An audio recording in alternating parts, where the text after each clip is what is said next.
सत्य समाचार, तटस्थ समाचार, समाज बदल्ने हाम्रो अभियान। नमस्कार, यो हो टाइम समाचार। म वीरेन्द्र मन। सुरु गरौँ मौसम सम्बन्धी प्रसङ्गबाट। मौसम पूर्वानुमान महाशाखाले विशेष बुलेटिन निकालेर आउँदो 2-3 दिन विशेष सतर्कता अपनाउन अनुरोध गरेको छ। महाशाखाले शुक्रबार दिउँसो 12 बजे विशेष बुलेटिन निकालेर शनिबारदेखि देशका विभिन्न भागमा सरदरभन्दा धेरै पानी पर्ने सम्भावना देखिएको भन्दै सतर्कता अपनाउन आग्रह गरेको हो। मनसुनको न्यूनचापीय रेखा नेपालतिर सर्न लागेकोले भोलि राति देशका धेरै ठाउँमा वर्षा हुनेछ। कोशी, मधेस, बागमती, गण्डकी र लुम्बिनीका थोरै ठाउँमा अत्याधिक वर्षाको सम्भावना रहेको महाशाखाले जनाएको छ। मनसुनको न्यूनचापीय रेखा नजिक पर्दा पानी धेरै पर्छ। यो रेखा अहिले नेपाल नजिक आइपुगेको विभागले जनाएको छ। महाशाखाले निकालेको विशेष मनसुन बुलेटिनमा आइतबार पनि देशका धेरै ठाउँमा अत्याधिक वर्षा हुनेछ। ट्र्याक्टर अनियन्त्रित भएर किराना पसलमा ठक्कर दिँदा महोत्तरीमा एकजनाको मृत्यु भएको छ। शुक्रबार बिहान करिब 9 बजेको समयमा शम्सी गाउँपालिका 2 पर्सा स्थित शम्सी गौशाला सडक खण्डमा 101 त 5291 नम्बरको ट्र्याक्टर अनियन्त्रित भई रोडको साइडमा रहेको गुम्तीमा किराना पसलमा ठक्कर दिँदा स्थानीय 75 वर्षीय इन्द्रेश मोहिमको मृत्यु भएको जिल्ला प्रहरी कार्यालय महोत्तरीले जनाएको छ। प्रहरी प्रवक्ता प्रहरी नायब उपरीक्षक दिलीप कुमार गिरीका अनुसार पसलमा ट्र्याक्टरले ठक्कर दिँदा घाइते भएका मोहिम र 45 वर्षीय शेष आलमलाई तत्काल जानकी एकाडेमी पर्सा रामगोपालपुरमा उपचारको लागि लगेकोमा उपचारको क्रममा मोहिमको मृत्यु भएको हो। आलमको शरीरको विभिन्न भागमा चोट लागेको छ भने अवस्था मध्यम रहेको छ। यता ट्र्याक्टर चालक प्रहरीको नियन्त्रणमा रहेका छन्। महोत्तरीमा खोलाले बगाएको 3 दिनपछि एकजनाको शव फेला परेको छ। मर्हा खोलाको बाढीमा बेपत्ता भएका सोनमा गाउँपालिका 1 का 38 वर्षीय जाबिर अन्सारीको शव फेला परेको हो। बिहिबार अपराह्न अन्सारीको शव सोनमा 1 गोरवैया टोल नजिक मर्हा खोलाको पूर्वी बगरमा फेला परेको इलाका प्रहरी कार्यालय गौशालाका प्रहरी निरीक्षक मनोज यादवले जानकारी दिनुभयो। बाढी घट्दै गएपछि स्थानीयको सहयोगमा सशस्त्र र नेपाल प्रहरीको संयुक्त टोलीले शव निकालेका थिए। बाढीको पानी जमेका करिब 9 फिट गहिरो खाल्टोमा खोजी गर्दा डोजरको सहायताले शव बाहिर ल्याएको प्रहरी निरीक्षक यादवले बताउनुभयो। मृतकका आफन्तले शवको शनाखत गरेपछि प्रहरीले मुचुल्का तयार गरी परीक्षणका लागि प्रादेशिक अस्पताल जलेश्वरमा लगेको छ। नेपाल राष्ट्रिय मारवाडी युवा संगठनले शारीरिक रूपले अस्वस्थ रहेका व्यक्तिका लागि कृत्रिम हात खुट्टा लगाउने उद्देश्यले नाप जाँच शिविरको आयोजना गर्न लागेको छ। मारवाडी युवा संगठनद्वारा आयोजित तथा नारायण सेवा संस्थान उदयपुर भारतको प्रविधि सहयोगमा कोशी प्रदेशको झापाको बिर्तामोडमा र मध्य प्रदेशको सिराहाको लाहानमा शिविरको आयोजना हुन लागेको सिराहा कार्यक्रम संयोजक रूपेश खेतानले जानकारी दिनुभयो। उहाँका अनुसार भदौ 24 गते मारवाडी सेवा सदन लाहान नगरपालिका 7 मा शिविर सञ्चालन हुनेछ। यस्तै बिर्तामोडमा भदौ 22 गते सञ्चालन हुने कार्यक्रम तय भएको छ। उक्त शिविरमा नारायण सेवा संस्थान उदयपुरबाट आएका प्रविधिहरूद्वारा शारीरिक रूपले अस्वस्थ हात खुट्टा नभएका व्यक्तिहरूको कृत्रिम अङ्ग निर्माणका लागि नाप जाँच गरिनेछ। शिविर पूर्णतः निःशुल्क रहने खेतानले जानकारी दिनुभयो। कृत्रिम अङ्ग भारतको उदयपुरमा निर्माण हुने र निर्माण गर्न 1.5-2 महिनाको समय लाग्ने र निर्माण पश्चात वितरण हुने उहाँले जानकारी दिनुभयो। सुन तस्करी प्रकरणमा छानबिनको माग गर्दै एमालेले शुक्रबारको प्रतिनिधि सभाको बैठक पनि अवरोध गरेको छ। त्रिभुवन अन्तर्राष्ट्रिय विमानस्थलबाट बाहिरिँदै गर्दा साउन 3 गते झण्डै 100 किलो सुन राजस्व अनुसन्धान विभागको टोलीले समातेको थियो। एमालेले उक्त प्रकरण छानबिनका लागि उच्च स्तरीय समिति बनाउनु पर्ने माग गर्दै आएको छ। एमालेले सोमबार राख्दै साउन 10 गते यता संसद बैठक सभा बैठक अवरोध गर्दै आएको छ। समिति गठन नभएसम्म संसद बैठक चल्न नदिने एमालेको अडान छ। उच्च स्तरीय समितिको माग गर्दै सातादेखि संसद बैठक चल्न नदिँदा संसदमा आम जनताका जल्दा बल्दा समस्याका विषयमा छलफल हुन सकेको छैन। सुन प्रकरणमा प्रहरीको केन्द्रीय अनुसन्धान ब्युरो CIB ले अनुसन्धानको प्रक्रिया अघि बढाइसकेको अवस्थामा सरकारी उच्च स्तरीय समिति बनाउन तयार देखिएको छैन भने एमाले समिति बनाउनै पर्ने अडानमा छ।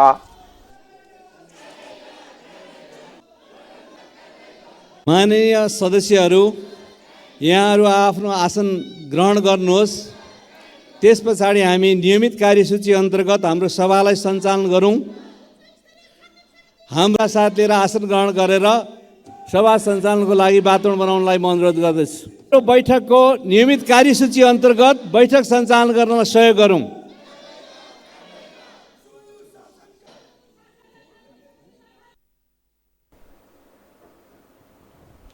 एमाले आफ्ना माग राखेर राष्ट्रिय र प्रतिनिधि सभाको बैठक प्रभावित बनाउँदै आएको छ। प्रतिनिधि सभाको बैठकको सुरुमा एमाले सांसदहरू विरोधमा उभिएपछि सभामुख देवराज घिमिरेले एमाले सांसद ज्वाला कुमारी शाहलाई बोल्न दिनुभएको थियो। शाहलाई बोल्न दिएपछि सत्ता पक्षका सांसदहरू पनि उभिएर बैठकका विरुद्ध पारेका थिए। सांसद शाहले हो हल्ला बीच आफ्नो भनाइ राखेपछि एमाले सांसदहरूले नाराबाजी गर्दै सभामुखको घेराउ गरेका थिए। एमालेका सांसदहरूको नाराबाजी गरिरहेपछि सभामुख देवराज घिमिरेले प्रतिनिधि सभाको अर्को बैठक साउन 29 गते सोमबार 1 बजे बस्ने गरी स्थगित गर्नुभयो।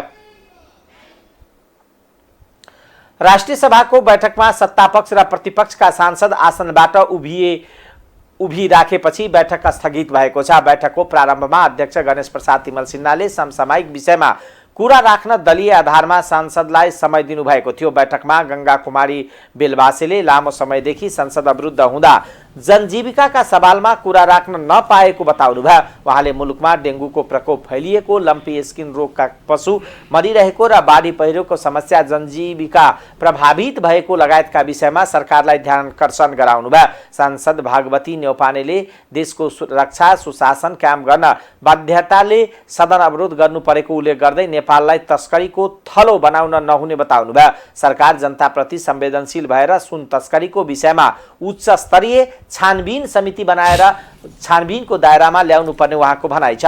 सांसद जितेन्द्र नारायण देवले लामो समयदेखि संसद अवरुद्ध गर्नु समस्याको समाधान नभएको उल्लेख गर्दै जनताले चाहेको सुशासन भ्रष्टाचार सांसद डाक्टर विमला राई पौडेलले मन्त्रालयको नेतृत्वमा शंका उत्पन्न भएको हुनाले त्यही निकायले गरेको अनुसन्धान सत्य तथ्य होला त भन्ने प्रश्न भएकोले प्रतिपक्षीले उच्च स्तरीय छानबिन समिति बनाउन माग गरेको प्रश्न पार्नुभयो। राष्ट्रिय सभाको अर्को बैठक यही साउन 31 गते 1 बजे बस्नेछ। साउन 31 गते बुधबार अपराह्न 1:01 बस्ने गरी यो बैठक स्थगित हुन्छ।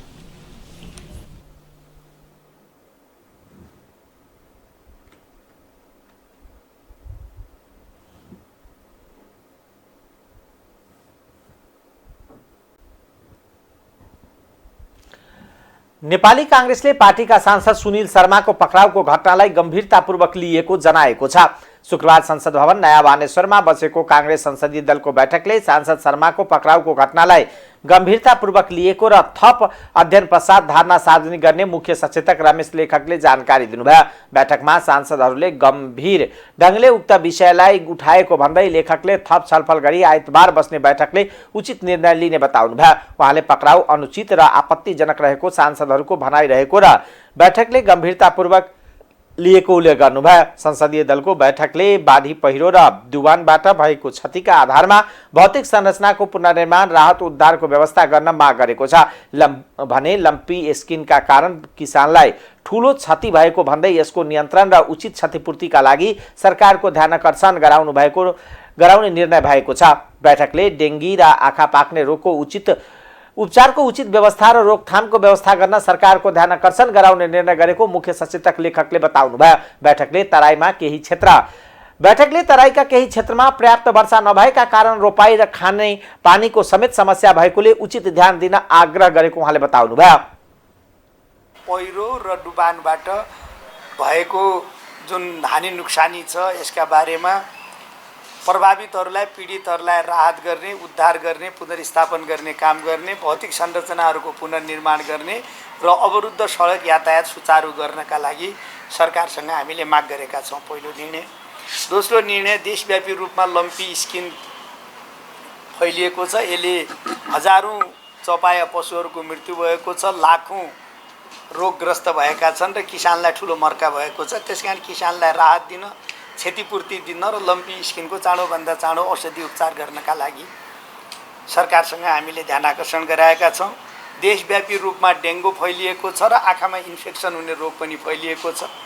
यसको उपचारको उचित व्यवस्था गर्न र चाँडोभन्दा चाँडो रोकथाम र उपचार गर्ने निर्णय गरेका छौँ भने अर्को तराई मधेसका जिल्लाहरूमा अहिले अल्पवृष्टि भएका कारणले या बर्सात नभएका कारणले रोपाई हुन नसकेको अथवा कम रोपाई भएको स्थिति छ।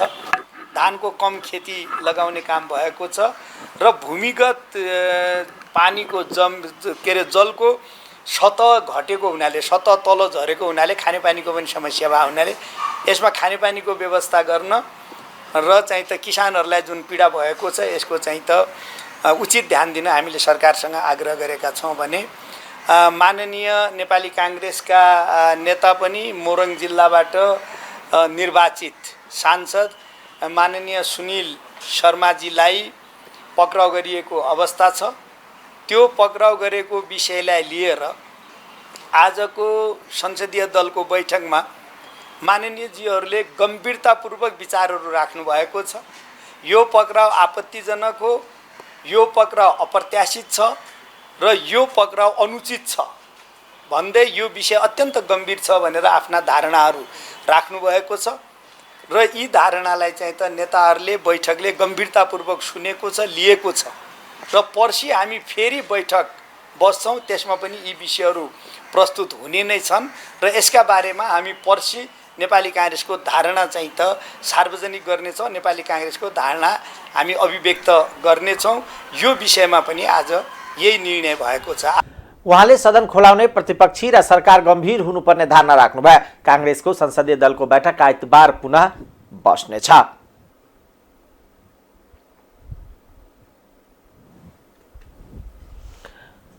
प्रधानमन्त्री पुष्पकमल दाहालले मन्त्री परिषदबाट शिक्षा ऐन पारित गर्ने क्रममा नक्कली पाएपछि सच्याउन लागेको बताउनु भएको छ। शुक्रबार स्वास्थ्य तथा जनसङ्ख्या मन्त्री मोहन बहादुर बस्नेतले मन्त्री बनेको 100 दिन पूरा भएको अवसरमा आयोजित कार्यक्रमलाई सम्बोधन गर्दै प्रधानमन्त्री दाहालले यस्तो बताउनु भएको हो। उहाँले नक्कली शिक्षा ऐन मन्त्री परिषदमा फेला परेपछि त्यसलाई सच्याएर मात्र संसदमा पेश गर्न तयारी गरिरहेको बताउनु भयो। प्रधानमन्त्री दाहालले केही नीतिगत सुधार गरेर नर्सिङ सेवामा देखा परेका चुनौती सामना गर्न सरकार लागि परेको बताउनु भयो। उहाँले संकल्पसहित नयाँ प्रतिबद्धतासहित सामाजिक न्याय, सुशासन र समृद्धिका यात्रामा आफू रहेको भन्दै स्वास्थ्य, शिक्षा र जनता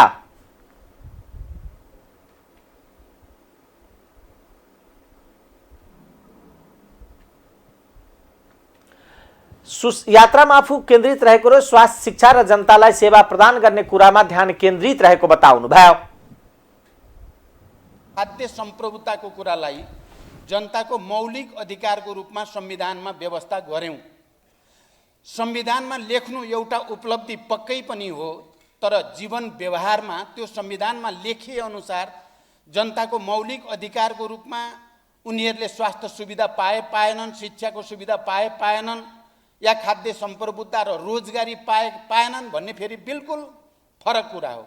अहिले हाम्रो अगाडि चुनौती संविधानमा लेख्ने कुरा त हामीले यो सन्दर्भमा राम्रो लेखेका छौँ, तर व्यवहारमा कार्यान्वयनमा हामी निकै ठुलो जटिलता र चुनौतीको सामना गरिरहेका छौँ। समग्रमा हेर्दा विगतको निरङ्कुश व्यवस्थापछि लोकतन्त्र स्थापित भएपछिको अवधि हेर्दा हामीले केही रोगहरूमाथि विजय प्राप्त गर्दै गएका छौँ। जनताको सरदर आयु बढ्दै गएको छ, तर संविधानले परिकल्पना गरे जस्तो सुविधा जनतालाई दिन अहिले पनि सकिएको छैन। हाम्रो अगाडि अहिले पनि चुनौती छन्। नर्सिङ सेवामा जे चुनौती अहिले देखिएको छ यो हाम्रो लागि साँच्चै एउटा अग्नि परीक्षा जस्तो मैले महसुस गरेको छु र केही नीतिगत सुधार गरेर नर्सिङ सेवामा देखा परेका चुनौती सामना गर्ने मैले आफैले एउटा नयाँ सङ्कल्प लिएको विश्वास पनि म दिलाउन चाहन्छु। हाम्रो सीमावर्ती क्षेत्रमा नेपालका नर्सहरू अर्को देशमा गएर तालिम लिने, पढ्ने र त्यतैबाट अन्त जाने जो परिस्थिति बनेको छ, हामी सबै स्वास्थ्य क्षेत्रमा काम गर्ने मन्त्रालयदेखि सरकारदेखि हामी सबैको लागि पनि यो एउटा ठुलो प्रश्न बनेको छ। त्यस्तै अन्य विषयहरू पनि। तर अहिले हामी एउटा नयाँ सङ्कल्पसहित, नयाँ प्रतिबद्धतासहित सामाजिक न्याय, सुशासन र समृद्धिको यात्रामा छौँ। कतिपय मानिसहरूले सुशासनको पक्षमा मात्रै सरकारको बढी ध्यान गएको हो कि भने जस्तो पनि ठानेको मैले यदाकदा सुन्छु। त्यस्तो होइन। हाम्रो स्वास्थ्यको क्षेत्रमा, शिक्षाको क्षेत्रमा, जनतालाई सेवा प्रदान गर्ने क्षेत्रमा पनि निरन्तर प्रयास गरिएको छ र शिक्षामा यहाँ सङ्घीय शिक्षा ऐन बनाउने कुरा लामो समयदेखि थाती थियो। त्यसलाई अन्तिम रूप दिँदैछ र मैले अस्तिको दिन मात्रै क्याबिनेटमा शिक्षा ऐनलाई पारित गर्ने सन्दर्भमा त्यसको ओरिजिनल शिक्षा ऐनको ठाउँमा केही डुप्लिकेसन आएको देखेपछि त्यसलाई रोकेर यसलाई सच्याएर मात्रै सदनमा पेश गर्ने भनेर त्यसको सच्याउने प्रक्रिया सुरु भएको छ। प्रधानमन्त्री दाहालले नेपाली नर्सहरू विदेश पलायन हुने परिस्थितिलाई रोक्न सरकार लागेको बताउनुभयो। स्वास्थ्य तथा जनसङ्ख्या मन्त्री मोहन बहादुर बस्नेतले कोही पनि नेपाली पैसाको कारणले उपचारको अभावमा नमर्ने बताउनुभयो। औषधि उपचार गर्ने व्यवस्था नहुने पर्दैन। हामी जसरी भए पनि गर्छौँ र अहिले गरिरहेको छौँ। स्वास्थ्य मन्त्रालय भन्दा पनि एउटा ठुलो अस्पताल जस्तो भइरहेछ। दिनकै 4, 5, 8, 10 जना 12-15 जना बिरामीहरू आइरहन्छ र अहिले सम्माननीय प्रधानमन्त्रीलाई म निवेदन गर्न चाहन्छु, द्वन्द्वको बेलामा घाइते भएकाहरूको अझै पनि उपचार भइसकेको छैन। हामीले केही मान्छेहरूलाई त्यहाँ बोलाएर गरिरहेका छौँ। यसले चाँडोभन्दा चाँडो निर्णय गरेर हामीलाई जिम्मा लगाइदिनुहोस्। हामी यो सबै फोरफार गर्छौँ र आज उहाँहरू अझ अपाङ्ग शरीर लिएर हिँड्ने अवस्था भइरहेको छ। गाउँमा दुर्गम बस्तीहरूमा अहिले पनि समस्या छ र यो सबै व्यथितिलाई हटाएर समस्या समाधान गर्ने र राज्यले घोषणा गरेको वा संविधानमा व्यवस्था गरेको जनताको आधारभूत स्वास्थ्य सेवालाई हामी जसरी पनि व्यवस्थापन गर्छौँ। मन्त्री बस्नेतले उपचारको अभावमा कसैले पनि बाटो र घरमा मर्नु नपर्ने भन्दै सरकारले जसरी पनि उपचार गर्ने बताउनुभयो। उहाँले स्वास्थ्य मन्त्रालय जस्तो नभई अस्पताल जस्तो भइरहेको पनि बताउनुभयो। जनता समाजवादी पार्टी जसपाले सरकार र गौर हत्याकाण्डका पीडित पक्षबीच गरिएको सम्झौताप्रति आपत्ति जनाएको छ। जसपाले शुक्रबार सिंहदरबार स्थित पार्टी संसदीय दलको कार्यालयमा पत्रकार सम्मेलन गरी आफ्नो पार्टी र निर्दोष नागरिकहरूलाई फसाउने गरी सो सम्झौता भएको भन्दै आपत्ति जनाएको हो। आफ्नो पार्टी र 130 जना भन्दा बढी नागरिकलाई फसाउने गरी गरिएको सो सम्झौताप्रति खेद व्यक्त गरिएको पार्टीका प्रवक्ता मनीष कुमार सुमनले बताउनुभयो। उहाँले सो सम्झौताको विषयमा सरकारले पुनर्विचार नगरे सरकारबाट बाहिरिन सक्ने चेतावनी समेत दिनुभयो। जसपाले सो हत्याकाण्डमा तात्कालीन माओवादी केन्द्र र त्यसका नेता प्रभु शाह मुख्य दोषी रहेको आरोप लगाउँदै आएको छ। प्रवक्ता सुमनले राष्ट्रिय मानवाधिकार आयोग लगायतका सरकार आफैले गठन गरेका विभिन्न आयोगहरूले पनि सो हत्याकाण्डमा आफ्नो पार्टीका संलग्नता नरहेको पुष्टि भए पनि सरकारले आफ्नो पार्टी प्रति प्रतिशोध राखेर गौर हत्याकाण्ड पीडितसँग साउन 23 गते सम्झौता गरेको आरोप लगाउनुभयो।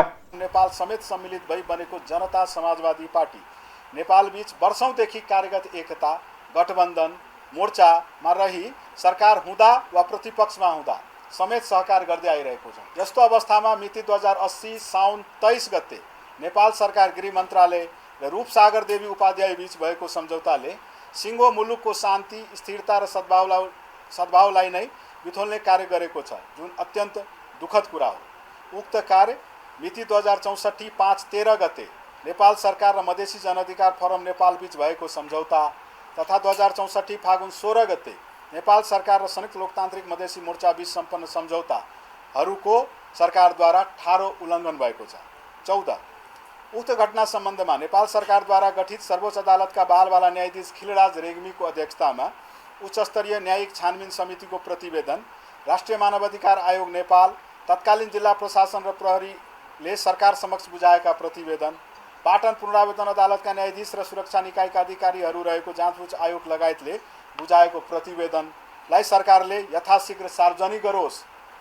उपरोक्त छानबिन प्रतिवेदनहरू आधार हुँदाहुँदै 17 वर्षपछि सरकारले पछिल्लो सम्झौता किन गर्यो रहस्यमय छ।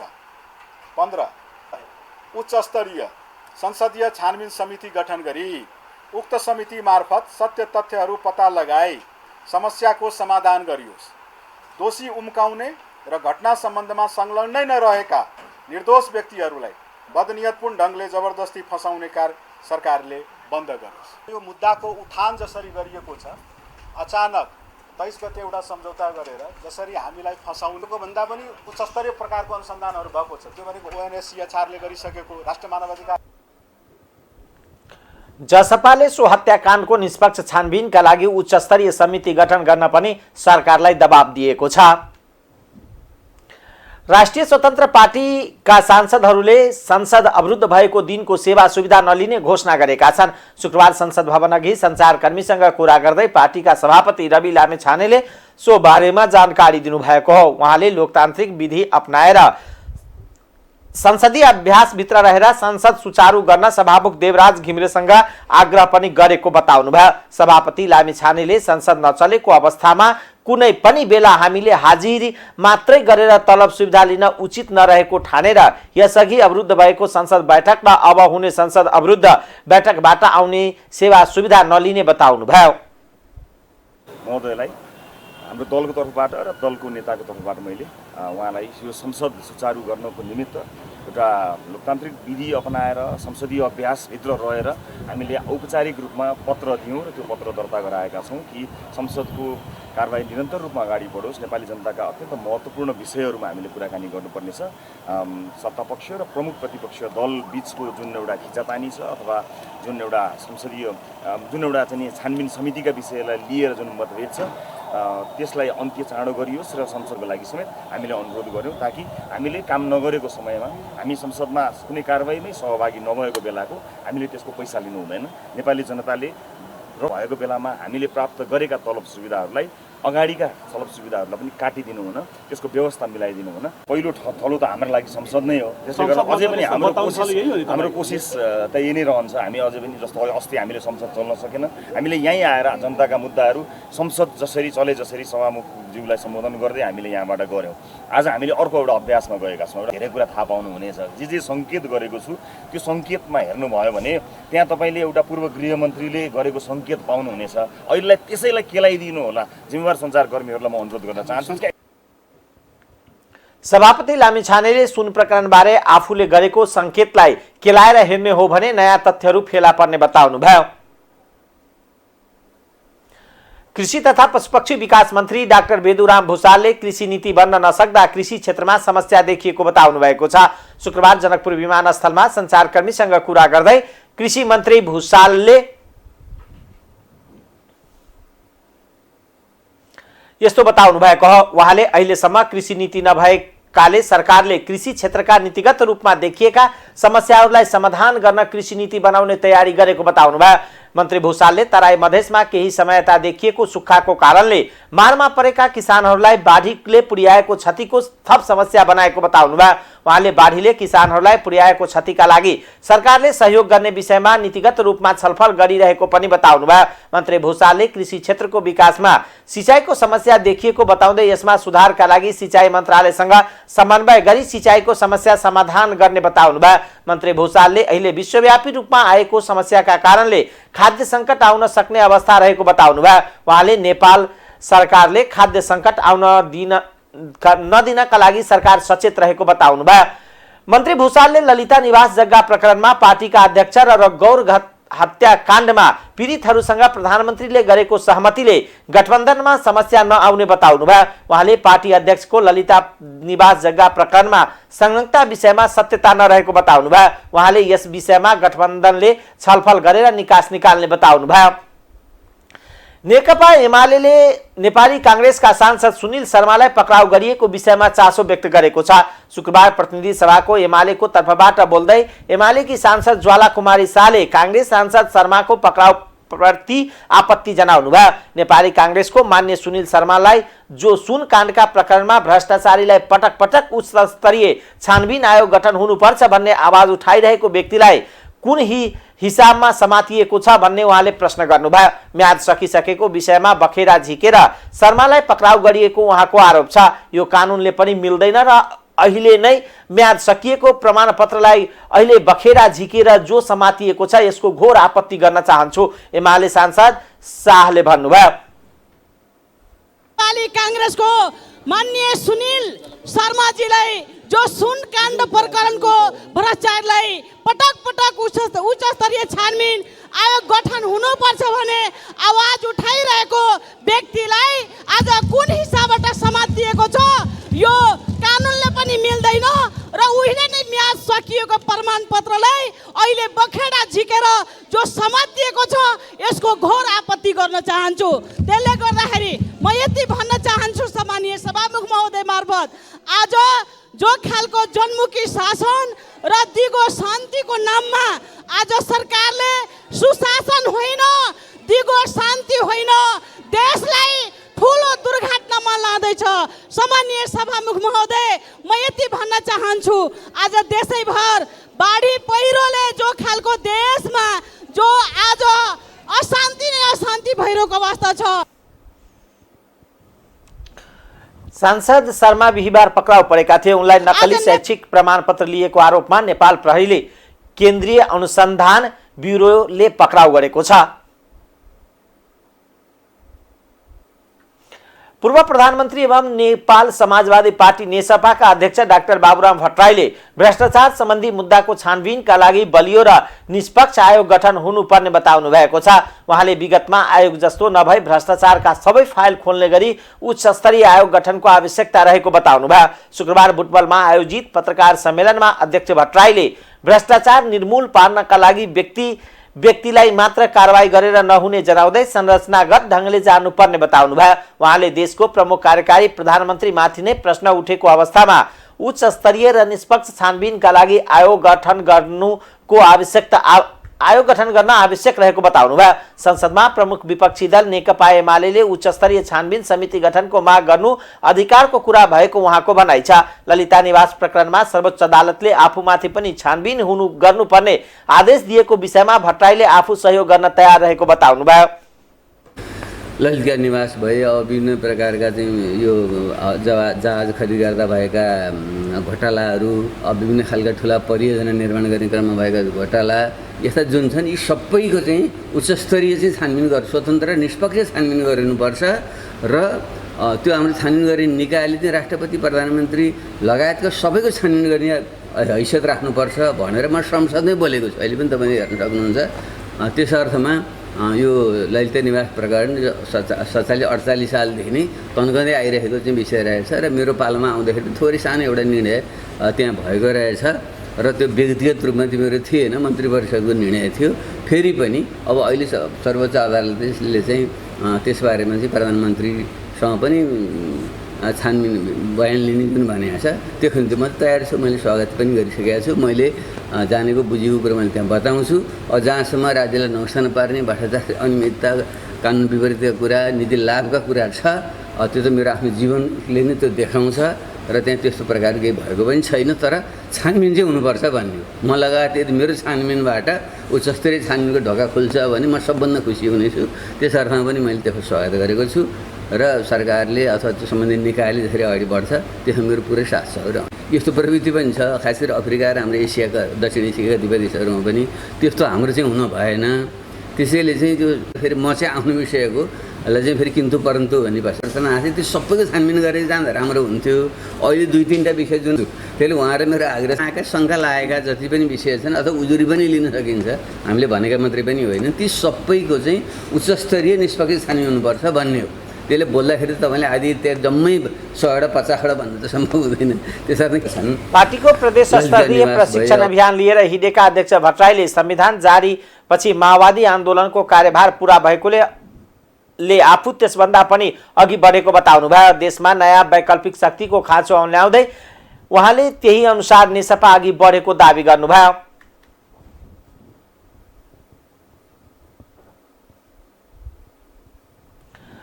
अर्थमन्त्री डाक्टर प्रकाश शरण महतले महिला औद्योगिक पार्क अवधारणा अगाडि बढेको बताउनु भएको छ। शुक्रबार दक्षिण एसियाली महिला मञ्चले काठमाडौँमा आयोजना गरेको कार्यक्रमलाई सम्बोधन गर्दै मन्त्री डाक्टर महतले महिला औद्योगिक पार्क अवधारणा अगाडि बढिसकेको भन्दै कसैले रोक्न नसक्ने उल्लेख गर्नुभयो। महिला औद्योगिक पार्क अवधारणा सामान्य जस्तो लागे पनि दूरगामी महत्त्वको रहेको उहाँको भनाइ छ। अर्थमन्त्री महतले नेपालमा धेरै ठूलो संख्यामा युवाहरू विदेशिएको र त्यसमा महिलाको तुलनामा पुरुषको संख्या ठूलो रहेकोले महिलाले मात्रै स्थिरता